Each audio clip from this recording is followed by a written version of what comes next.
as you will soon become aware, Dr. Bailey's presence fills any room he enters. He is a powerful teacher. He is a prophetic voice for social justice on our campus and in our community and in his hometown of Chicago. And pretty much anywhere he goes, he is that prophetic voice. Part of what this project is that process of unrequited love, right?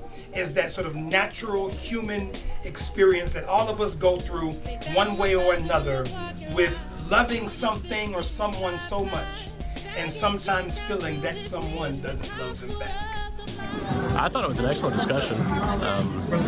One thing Dr. Bailey's always been good about is really fleshing out the heat of the argument, getting to the root cause of whatever the issue is. So I thought it was a great discussion, very engaging for the community and everybody that came out.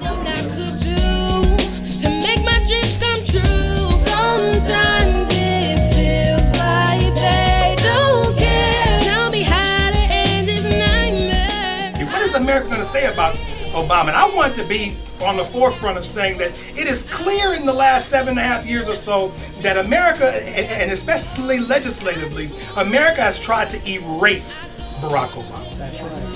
And so part of chapter 2 is this kind of conversation of the cultural erasure of the importance of Obama. Now you can't take out the pictures of him and the kids at the White House. Right? I guess you could, but I mean, they're there. But when you talk about the way in which issues of national respect, international respect, legislative stamps, if you will, those type of things have been intentionally suppressed.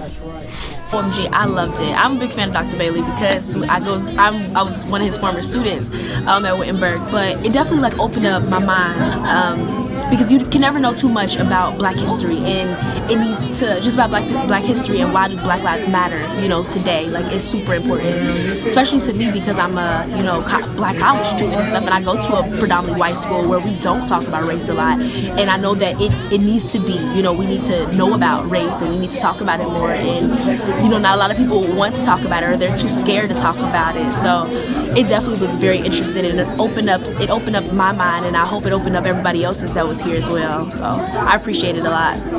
Oh, I think it's an excellent book, and I think it was a very good and lively discussion.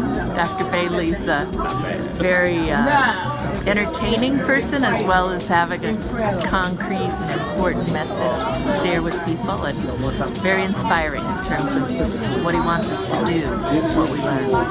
Oh, I thought that were right, as folks used to say, right on. I've read the book and I've had these conversations before, and they are needed to get people mobilized, and I think that's what the book and what Dr. Bailey is about. I'm looking at particular cases in which, especially Black men, up against state-sanctioned violence. What does it mean to be Eric Gardner, New York? Yes. What does it mean to be Kendrick Johnson in North Carolina? What does it mean to simply by not just your size? What does it mean to be Mike Brown? Right? The size of your body creates initial fear. Now, historically, we'd say, well, issues of race, the very visualization of Black bodies does that, right? But you think size too, because what did Daniel Panatello and them say after? Well, look, you say he's so big. It took 5 or 6 of us to get him. And Kendrick Johnson said, look, I'm just trying to get help. I had an accident. I'm trying to get help. I'm trying to get help from the police. And the police just sees a big Black man approaching. You just begin shooting? I'm afraid of big Black men. And so the day I began to write this was the day I was watching Eric Gardner get choked out. And I began to think what is it like to just be minding your business?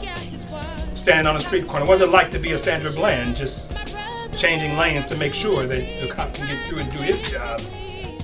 Sometimes I wish I did.